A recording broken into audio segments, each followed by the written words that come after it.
지난 대선 기간 가장 뜨거운 호응을 받고 가장 뜨거운 욕설도 쏟아진 코너였습니다. 네. 빙의 토론. 오늘은 이제 빙의 아니고 본명 토론입니다. 본명 토론. 본명으로 하기로 했는데. 자, 더불어민주당 이철희 의원 나오셨습니다. 안녕하십니까. 자유한국당 정용기 수석 대변인 나오셨습니다. 네, 안녕하십니까. 국민의당 이용주 의원 나오셨고요. 예, 이용주 의원입니다. 바른정당의 진수희 전 장관님 나오셨습니다. 네, 안녕하세요. 반갑습니다. 정의당의 이정미 의원 나오셨습니다. 네, 이정미입니다. 반갑습니다. 자, 고생들 하셨습니다. 고생들 하셨고 오늘은 빙의 아니고요. 네. 본인들 본명 근데 이런 목소리만으로 구분 안 가시는 분들을 위해서 이철입니다. 뭐 이렇게 이름을 말씀해 주시면 좋겠고요. 저는 목소리로 구분이 되는 것 같더라고요. 그건 사실입니다. 자, 그럼 이용주 의원님 빼고.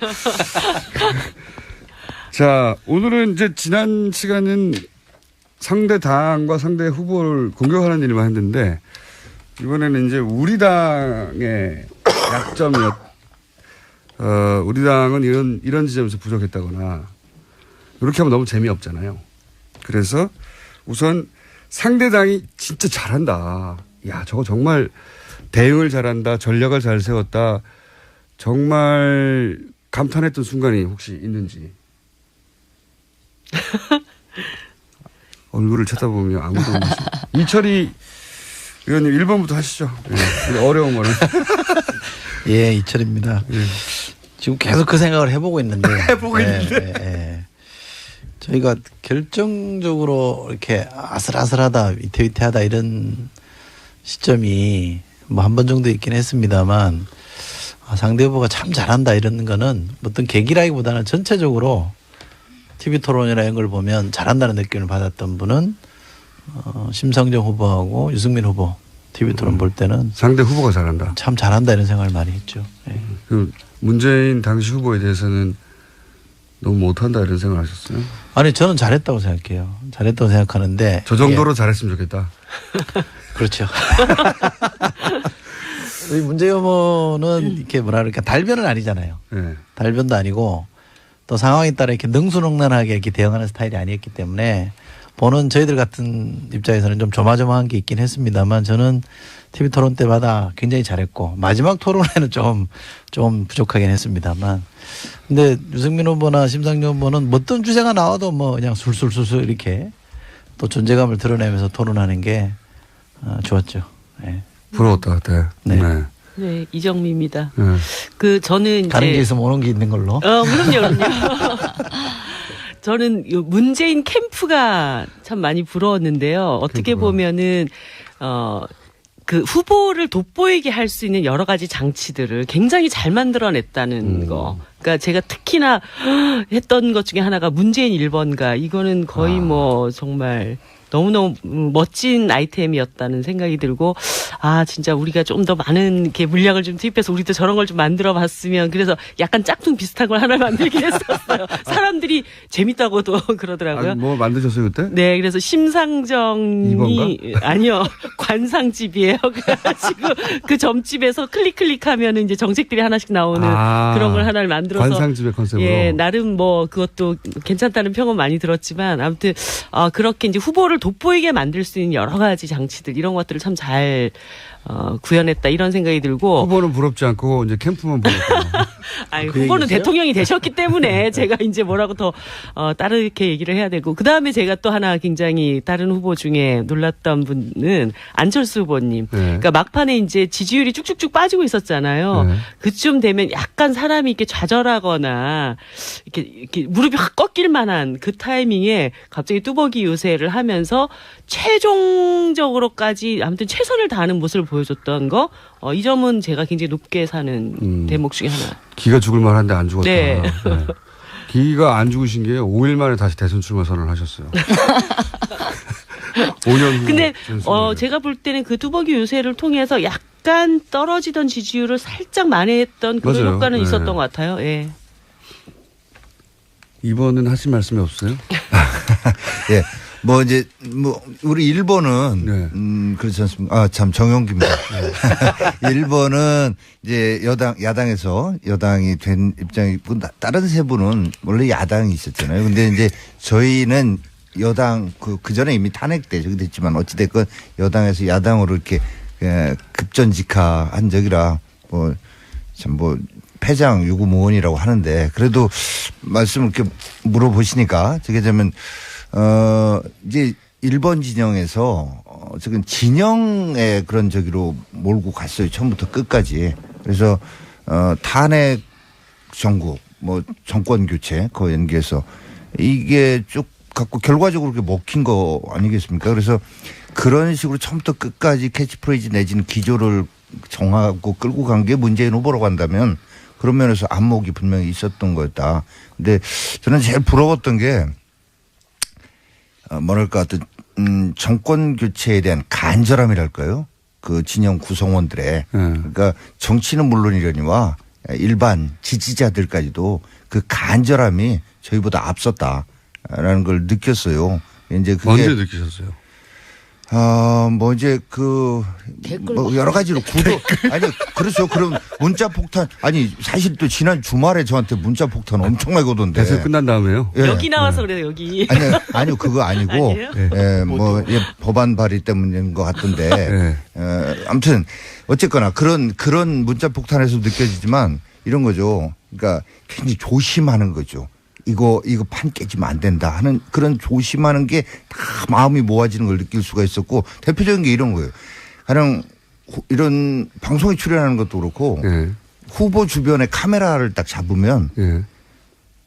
안희정 사람 캠프에 있었던 분들 뭐 이런 분들이 거기에 나와요. 네. 친문의 아주 핵심들은 뒤에서 뭐 전체적인 디렉터를 하는지 모르겠지만 네. 거기에 안 나타나요.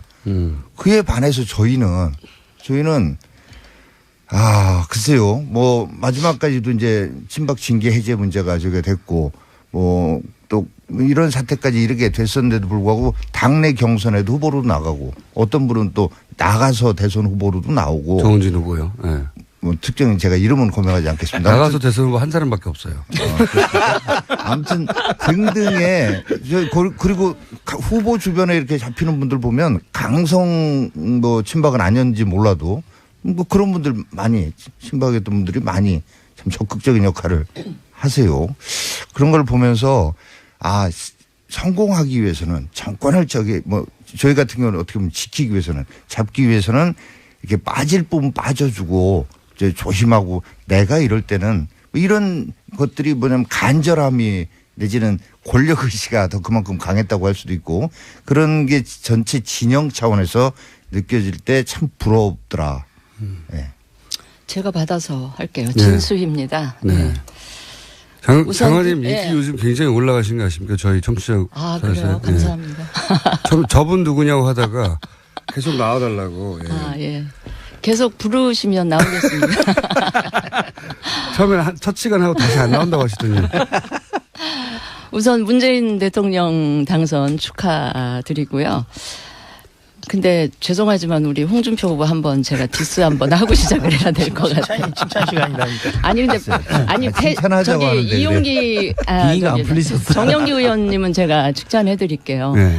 패장 유구무원이라고 얘기하셔서 제가 다시 한번 이제 고개를 숙이는데 후보께서는 유구무원 아니신 것 같아서 제가 말씀드리고요.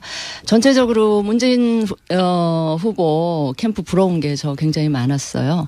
일단 저희들이 안 가진 우리 유승민 후보나 바른정당이 못 가졌던 조직, 새, 돈 이런 것들이 굉장히 부러웠어요. 일단 우리는 돈이 없어서 TV 광고 몇 회 못하고 포탈 광고 매일 들어가면 문재인 후보 아니면 1, 2, 3번 후보들 매일 나타나는데 그거 우리 한 번도 못했고 또. 남의 거 클릭해 보신 적 있어요? 그럼요. 그럴 때 그 심정 아세요?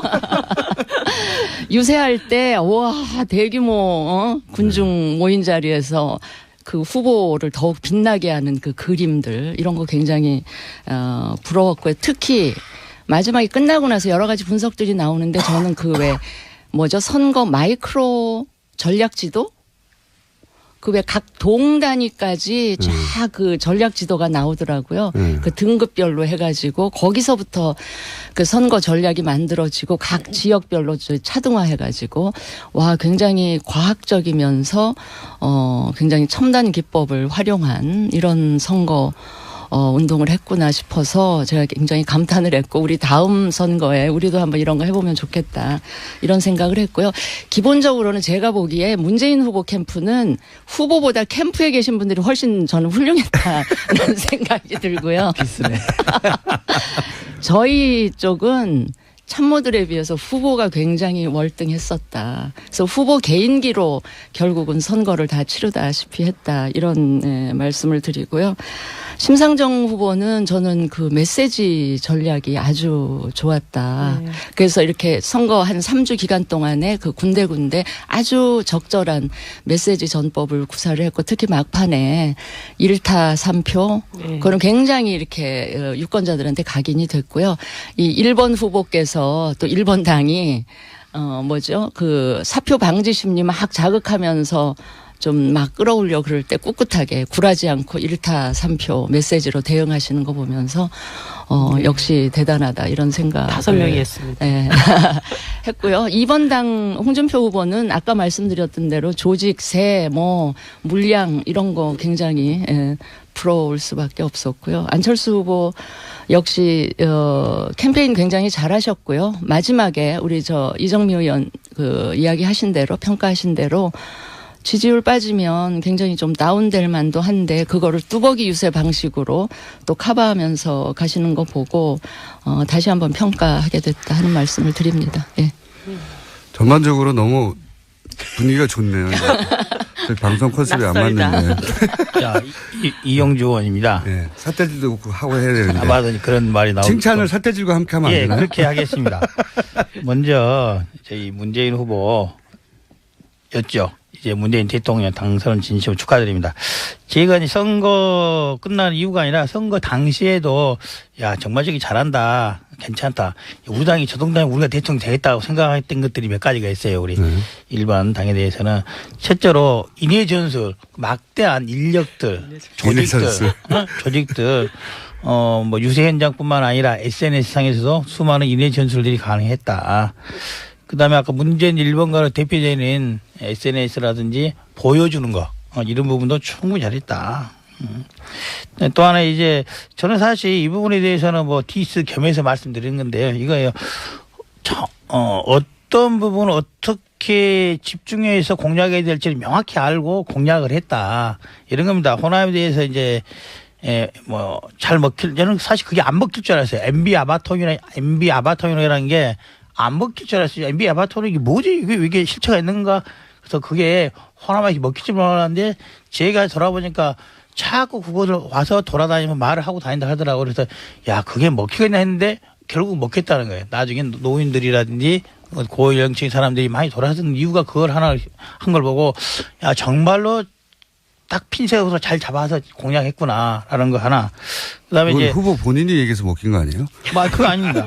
아무도 모르고 있었는데. 네. 그다음 또 하나는 이제 시작은 우리 이제 홍준표 자유한국당 시작했던 박지원 상황론 이 부분을 시작은 홍준표 후보가 했으나 전파는 민주당 쪽에서 전파를 해서 이게 또 제대로 먹혔다는 거예요. 다른 당에 했던 것조차도 이거 좋다 싶으면 금방 소위 베껴서 카피 능력이 뛰어나다. 정책에 대한 것은 다른 당 걸 카피하는 능력뿐만 아니라 이런 선거 홍보, 선거 전략조차 카피하는 데 뛰어난 능력이 있었다. 그런 것에 대해서는 대단하다. 이게 아마도 문재인 캠프가 예전에 한번 대선 한번 치러본 경력도 있고 집권해본 경력이 있기 때문에 어떠한 전략들이 메시지들이 잘 먹힌지에 대한 구체적인 분석들이 선행됐기 때문에 그게 가능한 게 아닌가 싶다. 이런 생각입니다. 두 번째로 우리 홍준표 후보 저는 잘한 후보를 뽑는다면은 홍준표 후보라 뽑고 싶어요. 왜 그러냐면은 어떻게 보면 가장 열악한 환경에서 여당 그 당시 여당은 아니었던 상태지만은 그런 상태에서 후보가 되고 대선을 치렀지 않습니까? 아무의 박수도 없는 상태에서 했음에도 불구하고 정말 꿋꿋하게 잘 나가더라고요. 그 꿋꿋한 거 하나만큼은 평가받을 수 있지 않아. 디스하시네 계속. 아닙니다. 정말 꿋꿋한 거 하나만큼은 놀라운 정도다. 뒤끝 장렬이신데. 정말로요. 이거 정말 칭찬을 하시는 거예요. 칭찬을 하나 말씀드린 거예요. 홍준표 후보 아니었으면은 자유한국당이 그 정도 편에는 저는 결코 얻을 수 없다 생각합니다. 결코 얻을 수 없다. 그다음에 우리 유승민, 심상정 두 후보들은 정말로 대통령 후보감으로서는 국정 운영 능력만으로는 충분하다는 것을 여실히 보여줬죠. 특히 유승민 후보 같은 경우에는 이전에 한번 다른 데서 말한 적이 있는데 뭘 물어봐도 다 아는 거죠. 뭘 물어봐도 다 안다. 특히 심상정 후보는 왜 빼는 거예요? 특히 또 그다음에 말씀드린 게 심상정 후보에 대해서는 여러 세대라든지 이제 뭐 소외 계층에 대해서 적절히 언급을 해준 부분은 아마도 이제 미리 준비하고 오실 텐데 왜 다른 당은 이렇게 준비해 오는데 우리 당을 비롯한 다른 당도 그걸 못했을까? 적절한 시점에 먼저 했다는 거죠. 나중에 이제 심상정 이제 후보가 뭐 농민이라든지 그걸 하나씩 3회인가 4회인가부터 언급을 하기 시작했잖아요. 그때 이제 다른 당도 따라 할 법도 한데 이제 다른 당도 따라 못한 게 이미 늦었다고 판단을 한 거죠. 그런 컨셉을 가지게 해가 그래서 정말 적절한 시기에 잘 카드를 뽑아들었다. 이렇게 정말 칭찬을 드리고 싶습니다. 내 표는 안 나오는 거야 도대체. 저 반론해도 돼요? 반론도 하셔도 되죠. 뭐 칭찬하는데 반론하기 우리가 그 정도는 아니었어요. 뭐 이런 거 있잖아요. 반론. 그 나폴레옹인가요? 그 누군가 나폴레옹에 이렇게 물어봤답니다. 누가 최고의 전략가입니까? 그랬더니 승자다 이렇게 얘기했답니다. 승자다. 예, 그러니까 뭐 다른 말씀 들을 필요 없는 것 같은데 뭐 다른 거는 저희가 이겼으니까 넉넉하게 다 받아들이겠는데 제가 여기 나와서도 말씀드렸습니다만 선거는 뒤로 갈수록 후보 싸움인데 우리 이용재 의원이 속해 있던 정당의 후보는 저는 제 발로 무너졌다고 생각하거든요. 디스 쪽으로 변하고 네. 있는. 그러니까 제가 이제 결정적으로 이제 어느 대목이 사실은 이번 대선의 승패를 그럼 좌우했냐라고 그 주제로 보면 넘어가 보죠. 예. 이번 대선의 변곡점이 여러 번 있을 수 있어요. 갤럽에서 조사했을 때 2번인가 3%포인트로 격차가 좁혀진 적이 있어요. 2주 연속으로 3%포인트로 좁혀진 적이 있었거든요. 그때 3번 당의 후보가 유치원 발언을 했어요. 저는 그게 결정적이었다고 봅니다. 그러니까 우리가 뭐 공격해서 비판해서 막 무너진 게 아니라 그냥 혼자 가서 넘어져 버리더라고요. 그게 계속 이어져서 마지막에 제가 MB 아바타입니까? 라는 발언까지 가면서 이게 완전히 무너진 거라 저는 후보 싸움에서 졌다고 생각하고 저 국민의당도 후보 요인에 대한 정확한 분석 없이 다른 요인 갖고 분석하면 앞으로도 힘들 거다. 네, 이렇게 생각합니다. 좀 야박했나요? 분위기 싸하네. 아니, 정영기입니다. 다시 대선전으로 돌아가는 분위기 아주 좋아요. 네, 정영기입니다. 제가 조금 대선은 우리는 끝나지 않았다. 예. 뭐 변곡점 얘기를 먼저 조금 말씀드리면 변곡점은 이번에는 이제 그 진영 아까도 말씀드렸지만 진영 구도로 갔기 때문에 1번은 거의 그대로 쭉 어느 정도 이게 평행으로 갔습니다. 근데 나머지 쪽에서 결국은 이렇게 변곡점을 만들었는데 첫 번째 큰 의미 있는 변곡점이 결국은 뭐 반기문 전 총장이 만들어냈던 변곡점인데 허무하게 그냥 스스로 접었던 거고. 그때 안 접었으면 어떻게 됐을까요? 뭐 그 가정으로 어떻게 얘기하기는 그렇지만. 왜 접었나요 그때? 뭐 본인의 아무튼 뭐 권력의지 부족이라고 봐야 되겠죠. 네. 성견점이 있었던 거죠. 자, 두 번째 큰 변곡점은 역시 방금 우리 이 의원님도 말씀하셨지만 안철수 후보가 만들어냈던 포물선의 변곡점이 꽤 높이 올라왔었잖아요. 굉장히 큰 폭으로 올라갔죠. 여기도 마찬가지입니다. 스스로 어떻게 보면 그렇게 된 거잖아요. 반기문 총장도 스스로 그렇게 했고 이제 마지막 이제 세 번째 홍준표 후보가 앞에 꼭지점보다 좀 더 높은 변곡점을 만들어내는가 했는데 이제 그거보다 안 됐죠. 그 이유는 뭐 여러 가지로 분석할 수 있겠는데 한 가지만 말씀해 주시면. 일단은 시간적으로 짧았던 점이 있습니다. 이게 우리 쪽 아쉬운 점이기도 한데 일단은 지지층을 확고하게 뭉치게 해놓고 그리고 외연 확장 나가야 되는데 지지층 뭉치게 하는데도 시간이 부족한 정도였으니까 외연 확장이랄까 뭐 좀 포용력 있는 이런 부분들이 보여질 수 있는 물리적 시간 자체가 부족했다라는 점. 그거 이외에 여러 가지 지적하시고 싶은 표정이신 것 같은데 그건 뭐 얘기하고요. 자, 근데 제가 좀 말씀드리고 싶은 게 양날의 그 검처럼 다 이제 칭찬해 드린 게 또 사실 독이 될 수도 있는 그런 면이 있습니다. 아까 말씀드렸던 어떤 간절함, 권력의지, 또 강한 권력의지 이런 게 1번 진영에 분명히 있었는데 그게 아까도 말씀드렸지만 선거가 끝난 이후까지도 어떤 법안에 서명만 했다고 해서 문자 폭탄이 정말 조직적으로 오는 게 느껴져요. 제 번호를 알고 어떤 법안에 대해서 문안도 똑같은 것들이 굉장히 많아요. 이런 대선 과정에서는 어떠했겠으며 이거는 그 지지층들은 강하게 결집하겠지만 다른 국민들을 좀 돌아서게 하는 이런 측면이 지금 잘하길 바라는 면에서 이제 새 정부가 출범했으니까 정말 국민 통합을 하고 잘하기를 바라는 마음에서 드리자면 아무튼 그런 측면들이 좀 있다. 그다음에 이제 전 뭐 은근히 디스를 좀 하자면 칭찬과 디스를 섞어서 막 예, 감정이 다 안 풀리셨어요, 다. 아니 그것도 하라며요 그렇게. 근데 유승민 후보나 아니 칭찬하되 눈을 부라리려고 하라고 그랬지 제가. 아니, 유승민 후보나 심상정 후보가 상당히 이 정책 역량이 있고 뭐 훌륭하신 분이라는 걸 뭐 누구들 부정하겠습니까 하는데 다만 대통령감으로서의 부분은 아니 한 번쯤 더 그분들 본인도 생각해 볼 필요도 있다. 많이 아는 거가 되고 나면 만기 칠남으로 갈 수도 있습니다. 그래서 결국은 저는 그래서 이제 문재인 대통령께서 임기 중에 빨리 개헌해서 아니 정말입니다. 이게 이런 모든 일들이 벌어진 원인이 제왕적 대통령제에 있습니다. 그래서 지금 이 소통 문제는 좀 이따 기회가 있겠죠. 예, 예. 3부 또 있으니까요. 진수입니다. 예. 변곡점. 좀 말꼬리 잡는 것 같아서 그런데 우선 요 얘기부터 하고 제가 변곡점 얘기를 할게요. 많이 알아서 만기 칠남하면 문제가 있다 그러는데 바로 직전 대통령께서는 너무 모르시는데도 만기 칠남을 하시려고 해서 이 사단이 벌어진 것 같고요. 알면 아는 만큼 시킬 수도 있고 사람을 잘 적재적소에 맞춰서 쓸 수 있고 아는 게 모르는 것보다는 훨씬 낫습니다. 그렇게 얘기하시면 안 되고요. 있습니다. 예. 그럴 수도 있습니다. 홍준표 잡는 진수이. 그리고요. 저는 누가 뭐래도 이번 대선의 가장 큰 변곡점은 결국은 최순실 국정농단 사태가 딱 터트려지는 순간 선거는 거의 끝났다. 저는 그렇게 생각을 했고요. 그 다음에 이제 실제 선거가 진행이 되면서 이제 자잘한 변곡점들이 있었는데 그 중에 첫 번째가 이제 반기문 사태가 그 다음 변곡점. 반기문 사태는 바른정당에게는 굉장히 아픈 변수였죠. 근데 제가 나중에 저는 바른정당 그러니까 탈당하고 창당하기 그 사이에는 제가 없었는데 저는 창당하고 이제 입당을 한 상태인데 나중에 이제 뭐 탈당 최근에 그 12명 탈당하고 요런 13명 그 즈음에 제가 여러 가지 이야기를 들어보니까 탈당하는 과정에 이 탈당의 동기가 33명 의원들 사이에 탈당의 동기가 달랐던 거예요. 한 그룹은 어떻게든 나와서 반기문을 중심으로 한번 우리가 정권을 다시 만들어 보자라는 생각을 가진 분들이 계셨고 나머지 분들은 이제 유승민 후보랑 일부 의원들은 그게 아니고요.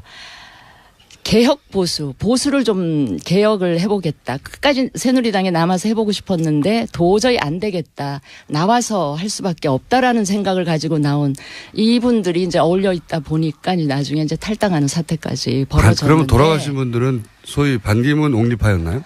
제가 보기에는 좀 그랬던 것 같습니다. 그래서 그게 이제 그 다음 변곡점이었던 것 같고 저희 입장에서 마지막 유승민 후보 입장에서 마지막 변곡점은 그 13분 탈당하시면서 저희들 잠깐 망연자실했었는데 오히려 그분들이 계실 동안에는 별로 선거운동 안 하고 지지율 낮다는 핑계로 연대 얘기만 하면서 압박을 하셨는데 오히려 나가는 걸 계기로 해서 저희들한테 엄청 큰 도움을 주고 나가셔서. 12척의 배가 그분들 아니었어요? 그러니까 그분들 나가고 예. 배가 나가고 나니까. 부족한 부분들을 하여튼 이 국민들이 채워주셔서 하여튼 너무 감사히. 아니, 저희 변곡점이 사실은. 시간이 다 돼가지고요. 2부 죄송합니다. 여기까지 하고 저희가 3부에 이 5분과 함께 다시 돌아오겠습니다.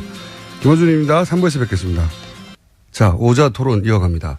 이철희 의원, 정용기 수석대변인, 이용주 의원, 진수희 전 장관, 이정미 의원 나오고 계시고요. 자, 그럼 이정미 의원의 지난 대선의 변곡점 이야기 들어보겠습니다. 네. 아니, 저는 선거를 시작할 때부터 정권 교체는 확실히 이루어질 것이다. 이런 확신을 갖고 있었습니다. 그러니까 주권자들을 믿었고 뭐 자유한국당이나 보수정당의 재집권은 가능하지가 않다. 그리고 전체 한 70%에서 많게는 80% 파이 안에서 야당 내부에서의 개혁 경쟁이 일어나는 것이다. 이렇게 이제 보고 있었는데요.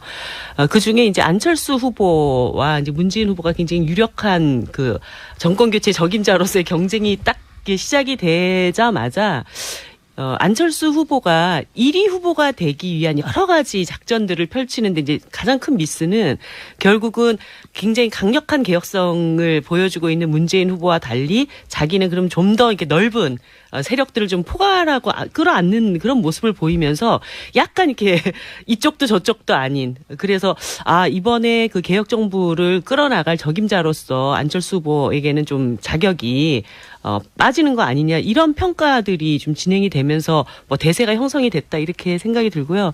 저희들 입장에서는 이제 진보 정당으로 대선을 완주하면서 의미 있는 득표를 이번에 얻어야 되는 어떤 그런 그 과정에 있었는데 저희들한테는 이제 그 뭐라고 해야 되나 바른정당 12명 의원의 탈당이 굉장히 컸죠. 그러니까 그 과정에서 그게 나쁘게 효과를 그렇죠. 그러니까 동정론이 상당히 일면서 정의당에게 일정 좀 새로움을 기대했던 새로운 어떤 지지자들 유권자층들이 쭉 유입이 되고 있던 상태였는데 그 12명 탈당 사태가 딱 터지고 그 다음 날 또 그 후보님 따님 관련해서 또 사건이 하나가 있었잖아요.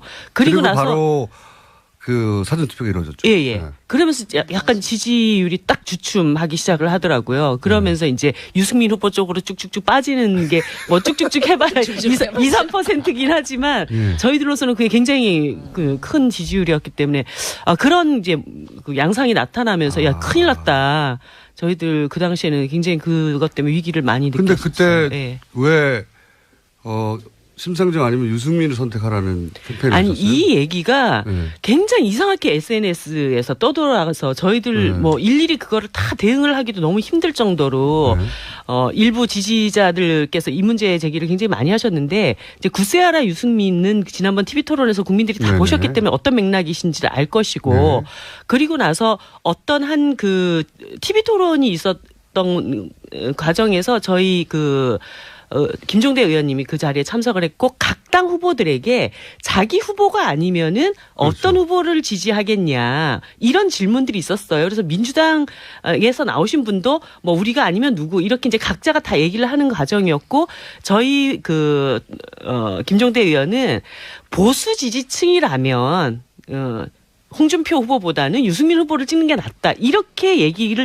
했던 것을 약간 고기만 딱 따가지고 마치 우리가 유승민 캠페인을 했다는 식으로 엄청나게 SNS에서 그게 이제 돌았었죠. 그것도 있었지만 한 번 더 다른 라디오의 인터뷰에서 따로도 질문했어요. 한 번. 그러니까 그 질문들이 다 당신이 지지하는 그러니까 당신 그 자당의 후보가 아니라면 누구를 지지하겠느냐라는 질문 속에서 나온 맥락이요. 그렇게 대답했어요?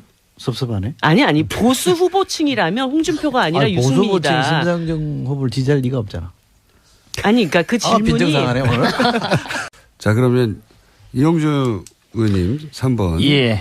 이용주 의원입니다. 아차 싶었을 때. 이번 대선에서 이제 다른 여러 분 동감하시다시피 탄핵 이후로 생긴 거 아니겠습니까? 촛불 이후로 작년 12월 9일자 이후로 언젠가는 이제 조기 대선이 올 것이다. 그 당시만 하더라도 빠르면 1월 달에, 늦으면 2월 달에.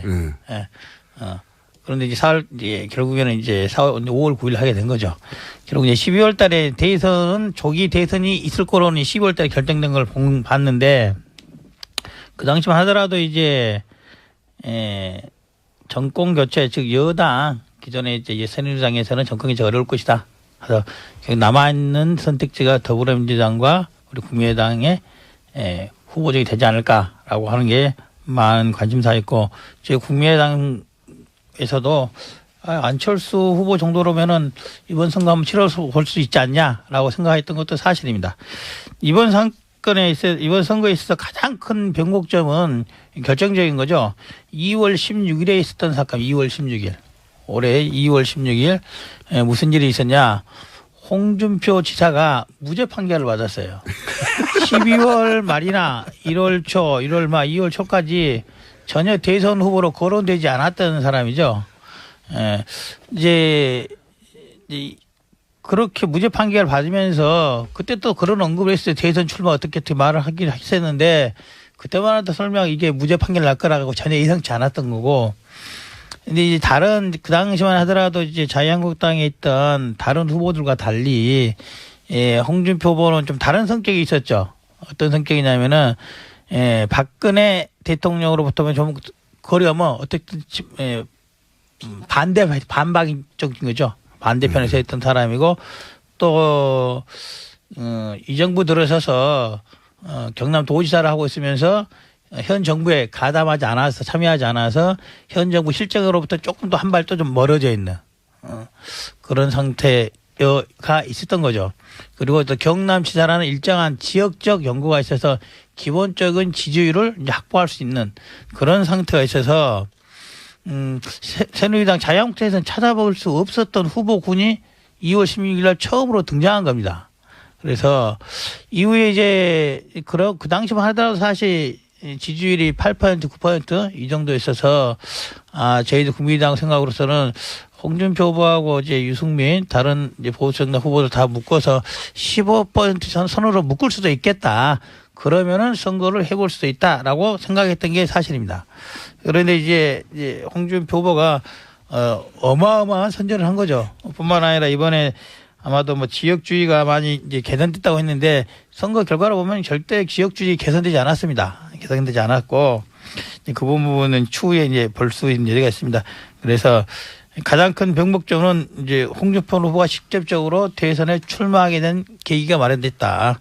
하필 왜 고등법원에서 그때 발표했는지 한 달만 뒤에 있어도 출마 못했지 않았겠습니까? 출마 못했다면은 당시 자유한국당에 있던 어떤 후보가 나와도 이 정도의 지지 확보하기는 어려웠을 것이다. 그래서 그렇다고 한다면은 보수 쪽으로 쏠렸던 지지율이 변동이 국민의당 안철수 쪽 많은 선택이 이루어졌을 수도 있는데 그게 무너진 결과 보수 쪽도 PK, TK에서도 적절한 지지를 확보하지 못했고 그 결과 호남에서 될 수 있는 문재인을 무너지자 해서 집중적인 전략적인 투표로 이루어진 거다. 이렇게 판단을 하고 있습니다. 두 번째 병목점 그거죠. 아직 두 번째요? 네. 두 번째 병목점은 논문 발표하는 줄 알았어.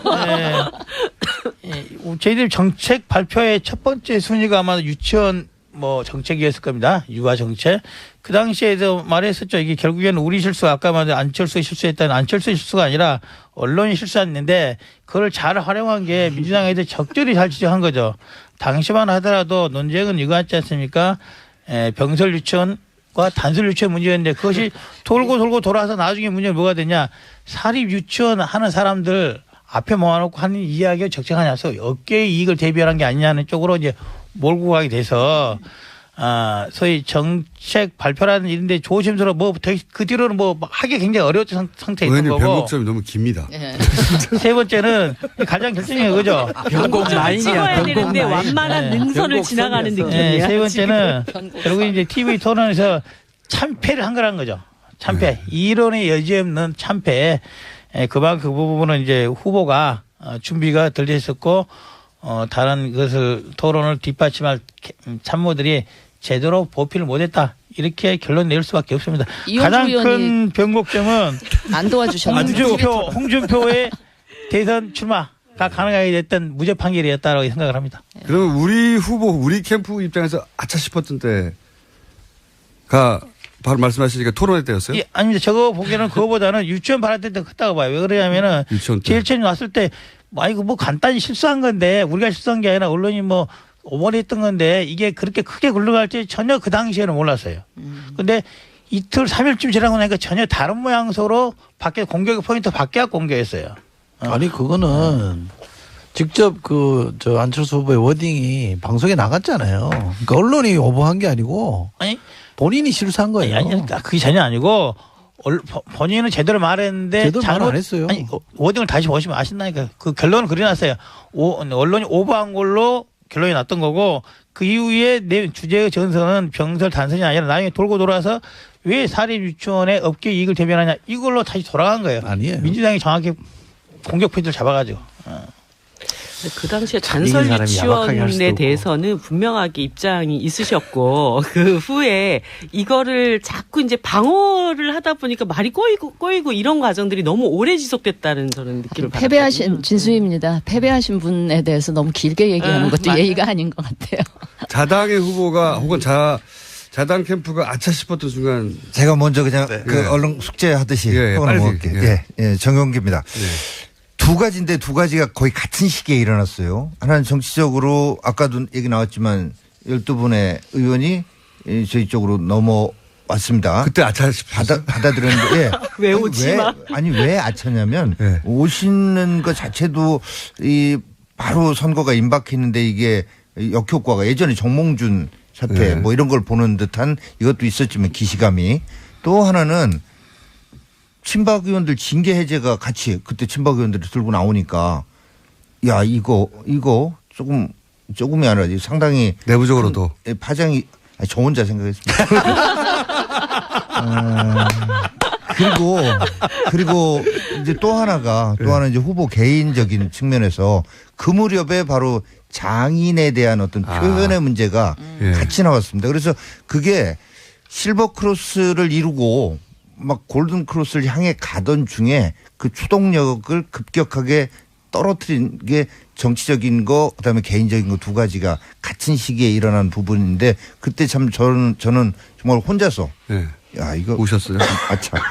아차가 아니라 이거 좀 큰일 났구나 이런 생각을 했죠. 근데 그때 나오셔서 말씀하실 때는 대통합의 명분을 아니 그건 있어요. 아니 그러니까 그럴 수밖에 없는 대변인으로서는 네. 그 네, 대변인 그것도 있고요. 또 지지층이 다수가 그걸 원하긴 원했습니다. 저한테도 많은 이제는 말할 수 분들이 있다 이러면. 네, 많은 분들이 왜 안 합치냐 뭐 이런 얘기들을 많이 하셨으니까. 하지만 오랜 정치 경험을 가진 의원이 보실 때는 이건 아닌데.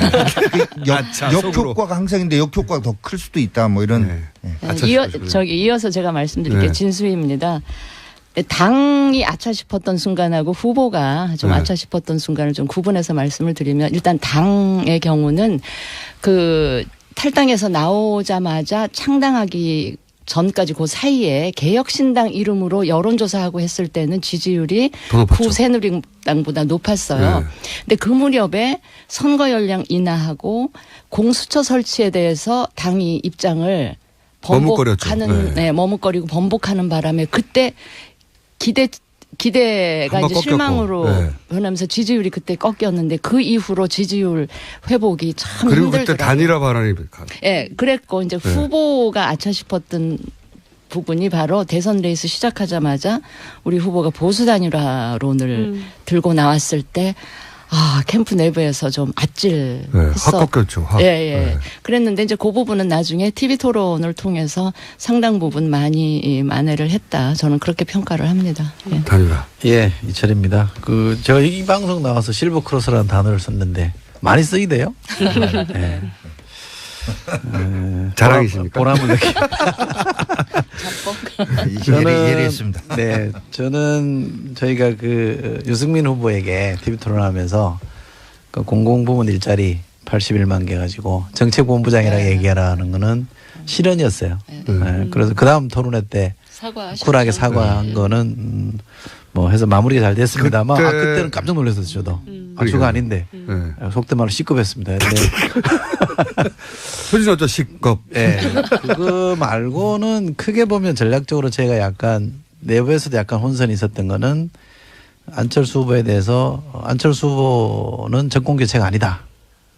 이렇게 공격한 적이 있습니다. 근데 그게 내부에서 논쟁이 굉장히 많았는데 그걸 아니라고 그러면 말이 되냐. 정권교체는 정권교체다. 그거 가지고 논쟁이 있었거든요. 근데 빨리 저희가 터닝을 했어요, 사실은. 그래서 그거는 그대로 인정을 하되 어떤 정권교체로 가는 게 맞냐. 그래서 저희가 통합정부도 내고 통합 얘기를 많이 했었거든요.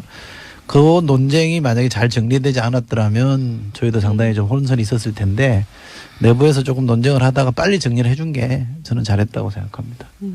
그때도 진짜 내부에서 심각했거든요. 내부적으로는.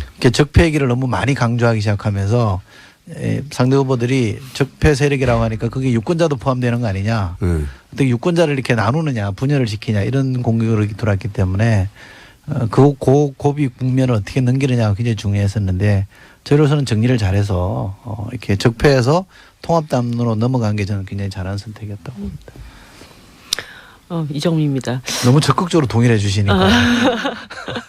아니, 저희는 사실은 이제 초반부터 굉장히 페이스가 괜찮았다고 생각을 하는데 정말 아쉬운 점은 막판이었어요. 그러니까 어떻게 보면은 한 10% 지지율까지 갔다가 이제 쭉 빠지기 시작을 했던 건데 그게 깜깜이 선거 시작되면서 사표론 확 다 돌고 사실 저 아는 분도 몇 분이 투표장 앞에 갈 때까지 5번이었다가 투표장 안에 들어가서 1번을 찍었다는 그런 이제 고백들을 하시더라고요. 그만큼 12쪽도 떠나고 배가. 그만큼 이제 정권 교체에 대한 막 절박함 이런 것들이 국민들한테 상당히 있었는데 제가 막판에 안철수 후보 뚜벅이 유세 딱 시작할 때, 막 이런 생각이 딱 들었어요. 우리가 저거 했어야 되는데. 예. 그러니까, 어떻게 보면은 막판에는 정말 읍소를 했어야 됐다. 그러니까 지금 심상정 후보가 너무 고생을 많이 하시고 또 사람들에게 여러 가지 호소들도 많이 했지만 훨씬 더 절박함으로 이 진보 정치를 키워줘야 될 이유에 대해서 뭔가 이렇게 좀 보여주는 이런 것이 좀 있었어야 되는데 사실 그런 구상을 안 했던 게 아닌데 갑자기 안철수 후보가 딱 그걸 먼저 시작을 해버린 거여서 저거 우리가 해야 되는 건데 딱 이때 진짜 삼보일배라도 하시지만. 별 얘기 다 했습니다. 뭐 삼보일배만 얘기해봤겠습니까? 어디 올라가자 머리를 깎자. 정말 죽기 살기를 해야 된다. 그런데 어떤 것도 사실 그렇게 한다고 표가 될까? 아니 얼마나 삭발. 절박하면 그런 얘기까지 나왔겠냐. 뭐 이 말씀. 안 하시고 참 다행이네 삭발은. 그럼요. 아무튼 그게 그 결정적 한 방이 나중에 너무 아쉽다는 막판에. 생각이 들더라고요. 예. 예, 이영주 의원입니다. 항상 마지막에 하시네요 오늘. 저희 안철수 후보죠. 예. 이제 이 부분들은 뭐 당하고 후보하고 약간 좀 좀 멀어져 있달까? 그런 뭐 정책적인 차이가 있어서 이제 발생된 문제를 몇 가지 말씀드릴게요. 이번 이제 토론회 과정이나 이제 전체적인 선거 과정에서 안철수 후보의 개혁성, 이게 또 호남 지지자에 대한 부합성에 대해서 많이 문제가 제기됐던 부분이 몇 가지가 있어요. 첫 번째 경우가 햇볕 정책에 대해서 명확하게 워딩을 안 했다는 거예요. 뭐 찬성은 아니다. 뭐 공과 이런 식으로 말고 찬성한다고 하면 찬성이다 라고 해놓고 뭐 과를 논하고 하면 되는데 어쨌든 끝까지 입에서 찬성이라는 말이 안 나왔다는 것이 저는 큰 실수다라고 봅니다. 근데 그렇다고 해서 안철수 후보가 햇볕에 찬성 안 하는 거 아니에요? 찬성해요. 근데 그 말을 안 하는 거야. 보수표를 의식해야 돼. 그런 그러니까 양손에 다 잡으려다가 그 토론 전략은 어디서 당에서 짠 게 아니에요? 캠프에서? 어쨌든 이제 두 번째를 말씀드리면은 이번에도 캠프 같은데 답변이. 두 번째는 이건 뭐 저 득실은 모르겠으나 저희들이 토론에 가서 여러 가지 경제 분야 하나는 이제 안보 분야로 했었지 않습니까? 안보 분야로 펴고 이제 편에 묶일 때 이렇게 묶여야 되니 저쪽으로 다시 묶인 거예요. 어떻게 된 거냐? 저희들이 사드 문제에 있어서 대선 과정에서 안철수 후보가 입장을 변경을 했지 않습니까? 사드 문제에 있어서 저는 그것은 뭐 어느 게 뭐 정책적으로 옳고 그른 걸 떠나서 그 실제 변경한 것이 이후의 선거 과정을 보면은 지난한 길을 간 거다. 토론회라든지 뭘 보더라도 그래서 사드에 관련한 입장을 변경한 부분은 앞으로도 그리고 뒤로도 두고 이제 문제거리가 남을 것이다라는 생각을 합니다. 세 번째 거는 이제 결국에는 사면론에 가는 거죠. 박근혜 사면론에 대해서 한 해 안에 또 논란이 있었지 않습니까? 그것도 어렵게 말하지 말고 그냥 명확히 박근혜 사면 안 하겠다 딱 한마디면 정리가 됐을 텐데. 같은 취지의 말을 굉장히 중의적으로 어렵게 해서 지지자들로 하기면 저게 한다는 소리인지 안 한다는 소리인지 뭐 이해하지 뭐 혼란을 가지고 한 특히 메시지 팀에다 보냈어야 되는데 MB 아바타로 대해서도 다른 게 아니라 사정사업 제주도 하겠다 딱 한마디면 해결됐을 문제인데 그것을 엉뚱하게 또 다른 말을 자꾸 표현을 해서 그러면 제가 궁금한 건요. 그 캠프 그러니까 당 캠프와 상관없는 다른 조직에서 메시지를 만든 거예요? 당 캠프도 있었지만 뭐 당 캠프도 사람이 여러 있지 않겠습니까? 어쨌든 결론적으로 이용주 의원 말씀을 안 들어가지고 결론은 이제 소위 이제 정책 부분에 있어서 호남의 지지를 얻지 못한 여러 개의 부분 그리고 이제 사드의 문제에서는 보수 쪽의 문제에 있어서도 그쪽에서 문제가 생긴 거다. 저는 이렇게 생각을 합니다. 그래서 우리나라 정치에서 중도라고 하는 게 참 이 포지셔닝 하기가 굉장히 애매하긴 한 것 같아요. 예.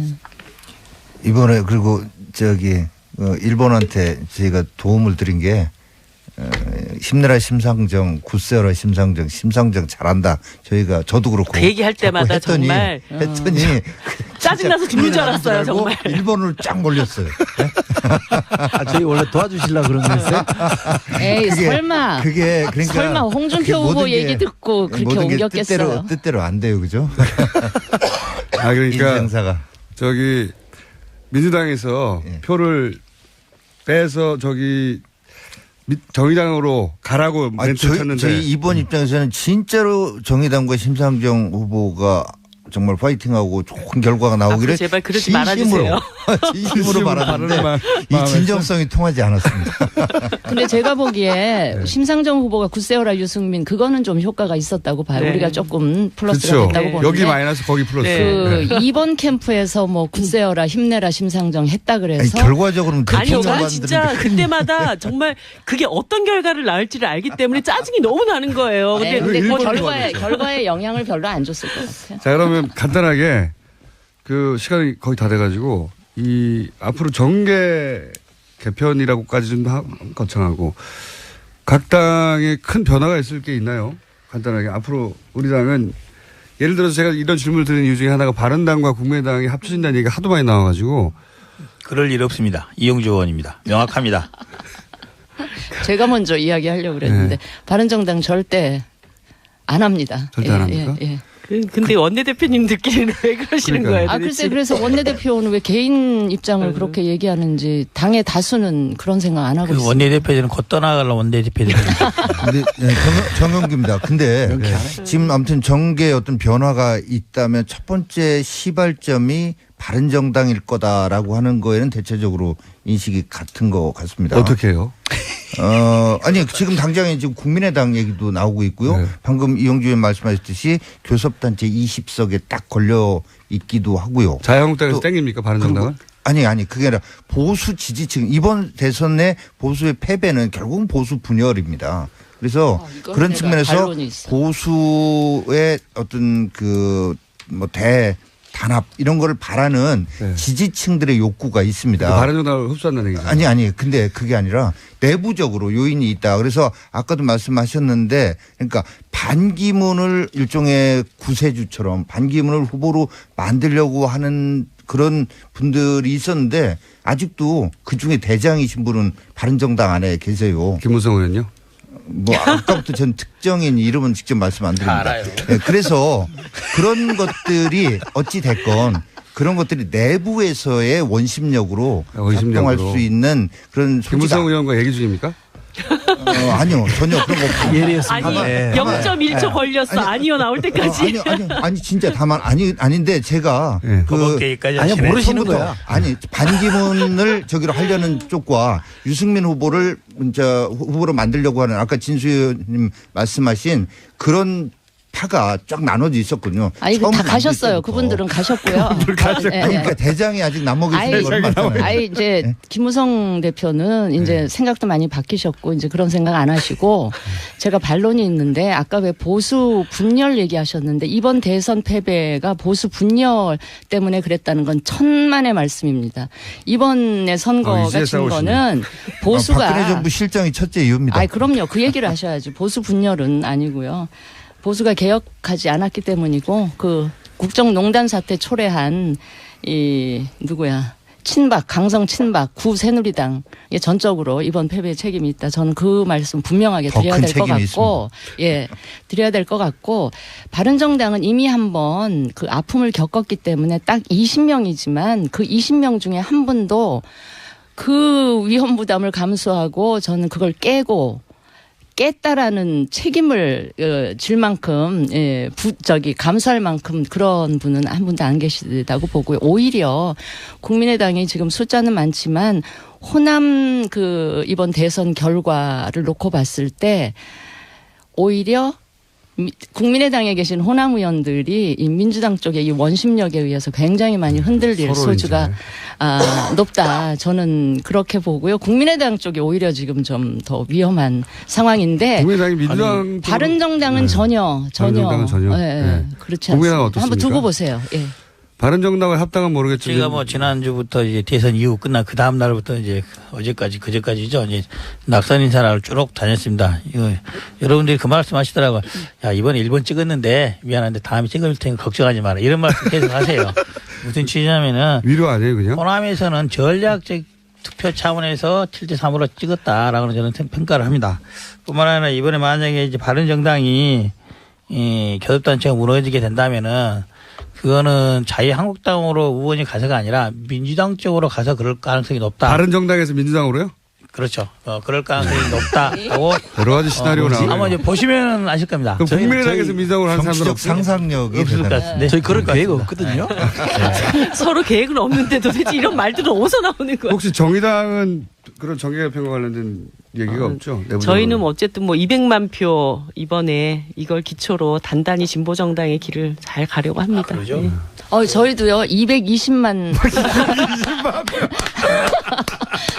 220만 8,771표. 이거는 진짜 소신 투표 한 표 한 표가 모여서 이렇게 된 거고요. 이걸 가지고 우리는 개혁 보수의 길을 꿋꿋하게 담대하게 제가 가겠습니다. 요거 한 가지 말씀드리고 싶은데 시간이 다 됐는데. 잘리는 거예요? 아니, 짧게 하시죠. 예. 짧게. 아니 이 촛불 개혁을 바랬던 많은 유권자들이 선거에서는 이게 제로섬 게임이 되다 보니까 서로 굉장히 또 반목하고 이렇게 응어리진 것들이 많으신 것 같아요. 이 문제를 해결하기 위해서 정말 이번 정부에서 선거제도 개혁이 꼭 이루어졌으면 하는 그런 바람이 있습니다. 자유한국당은 반성하겠습니다. 개혁하겠습니다. 네, 국민의당은 699만 8,342표를 믿고 다시 시작하도록 하겠습니다.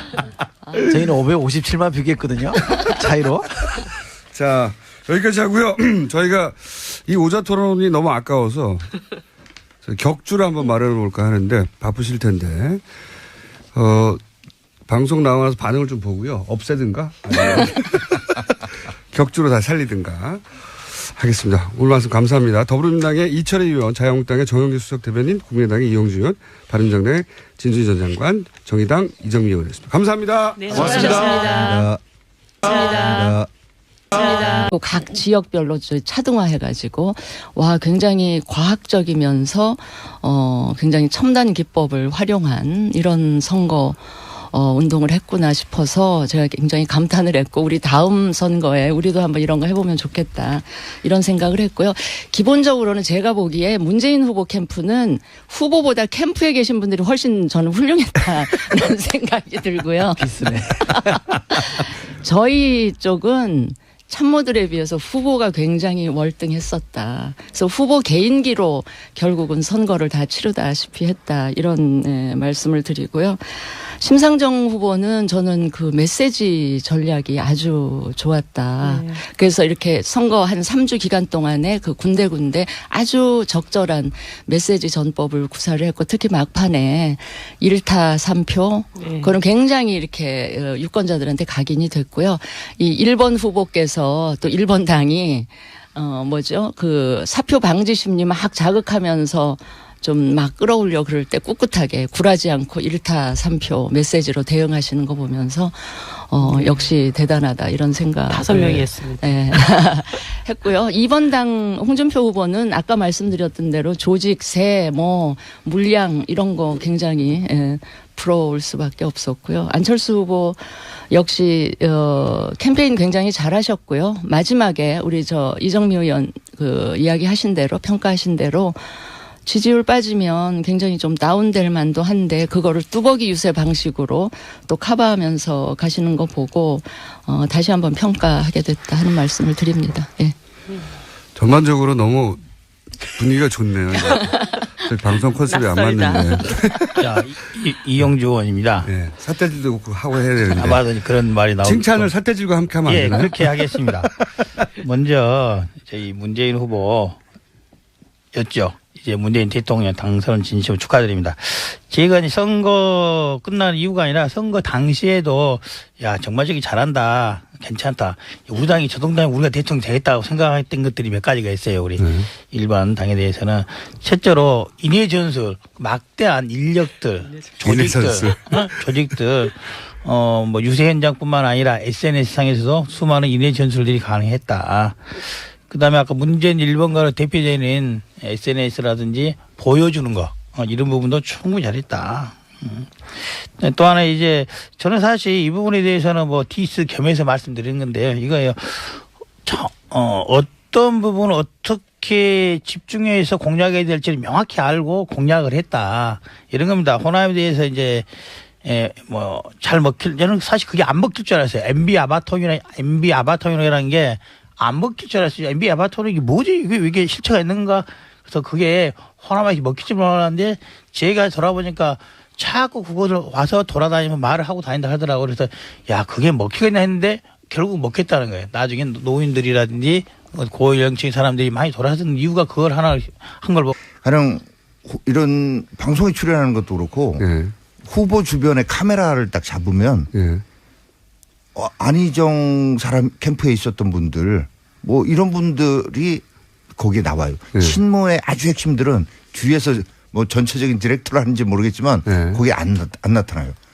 그에 반해서 저희는 글쎄요. 뭐 마지막까지도 이제 친박 징계 해제 문제가 저게 됐고 뭐 또 이런 사태까지 이르게 됐었는데도 불구하고 당내 경선에도 후보로 나가고 어떤 분은 또 나가서 대선 후보로도 나오고 정은진 후보요. 네.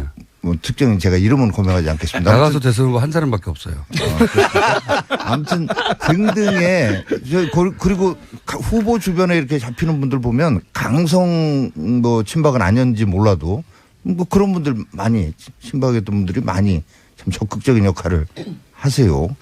그런 걸 보면서 성공하기 위해서는 정권을 저희 같은 경우는 어떻게 보면 지키기 위해서는 잡기 위해서는 이렇게 빠질 부분 빠져주고 이제 조심하고 내가 이럴 때는 이런 것들이 뭐냐면 간절함이 내지는 권력의식이 더 그만큼 강했다고 할 수도 있고 그런 게 전체 진영 차원에서 느껴질 때 참 부럽더라.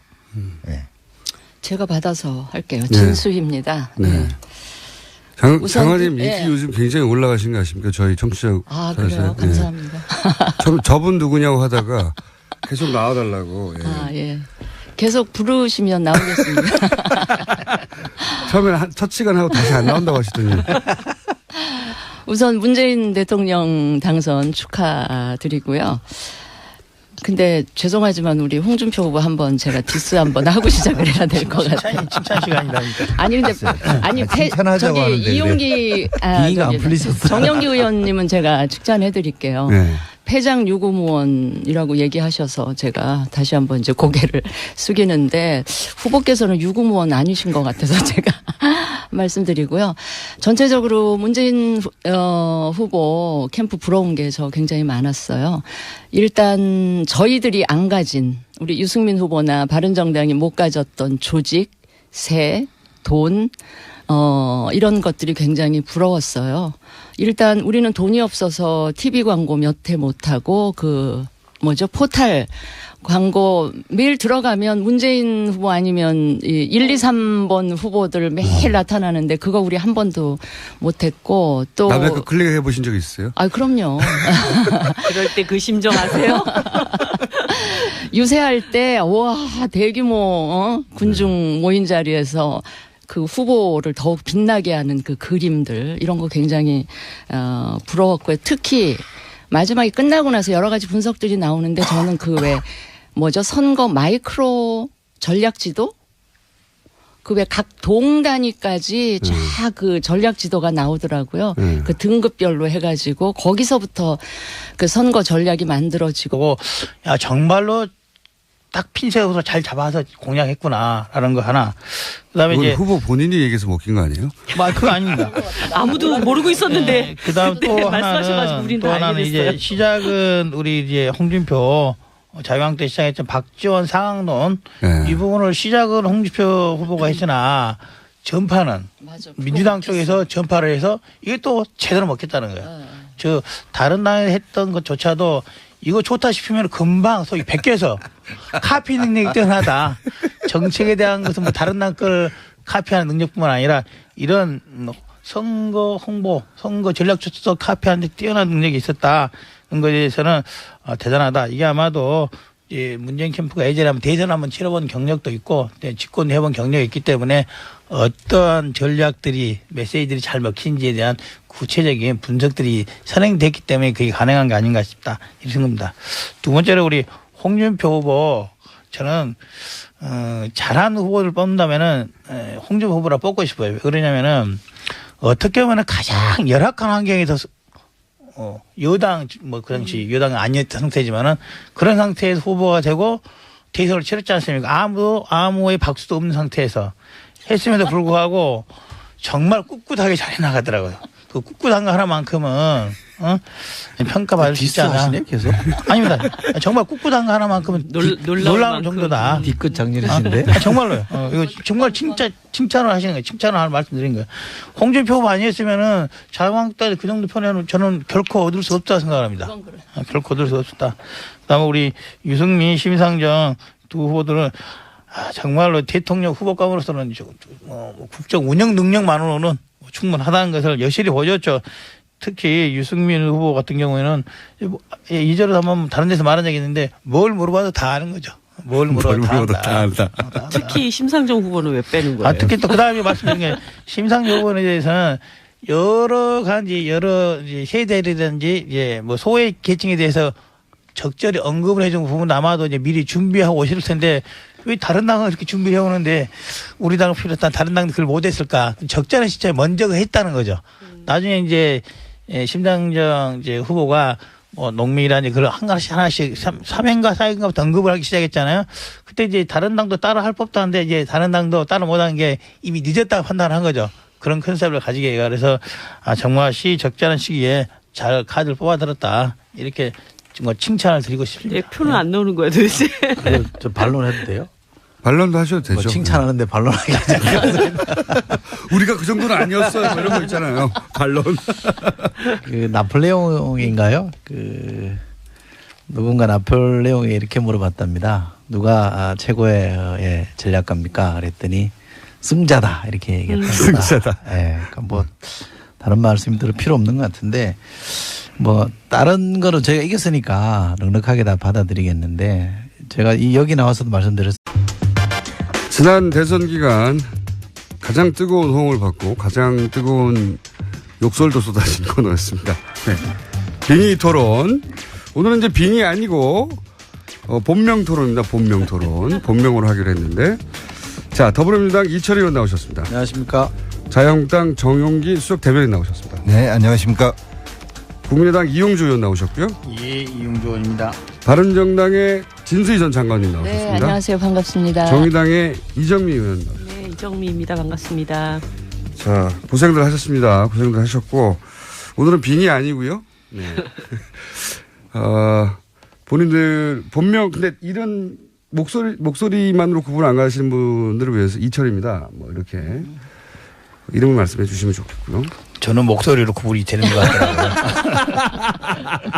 그건 사실입니다. 자, 그럼 이용주 의원님 빼고. 자, 오늘은 이제 지난 시간은 상대 당과 상대 후보를 공격하는 일만 했는데 이번에는 이제 우리 당의 우리 당은 이런 지점에서 부족했다거나 이렇게 하면 너무 재미없잖아요. 그래서 우선 상대당이 진짜 잘한다. 야, 저거 정말 대응을 잘한다. 전략을 잘 세웠다. 정말 감탄했던 순간이 혹시 있는지. 얼굴을 쳐다보면 아무도 없는 이철희 의원님 1번부터 하시죠. 네, 어려운 거는. 예, 이철입니다. 예. 지금 계속 그 생각을 해보고 있는데. 저희가 결정적으로 이렇게 아슬아슬하다, 위태위태하다 이런 시점이 뭐 한 번 정도 있긴 했습니다만 상대 후보가 참 잘한다 이런 거는 어떤 계기라기보다는 전체적으로 TV 토론이나 이런 걸 보면 잘한다는 느낌을 받았던 분은 심상정 후보하고 유승민 후보 TV 토론 볼 때는 상대 후보가 잘한다. 참 잘한다 이런 생각을 많이 했죠. 예. 그 문재인 당시 후보에 대해서는 너무 못한다 이런 생각을 하셨어요? 아니 저는 잘했다고 생각해요. 잘했다고 생각하는데 저 정도로 잘했으면 좋겠다. 그렇죠.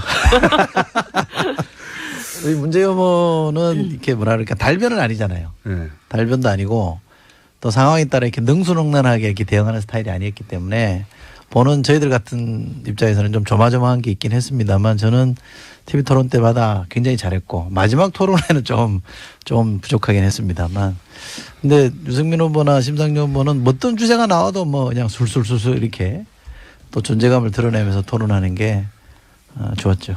네. 부러웠다 그때. 네. 네, 이정미입니다. 네. 그 저는 이제 가는 게 있으면 오는 게 있는 걸로. 그럼요.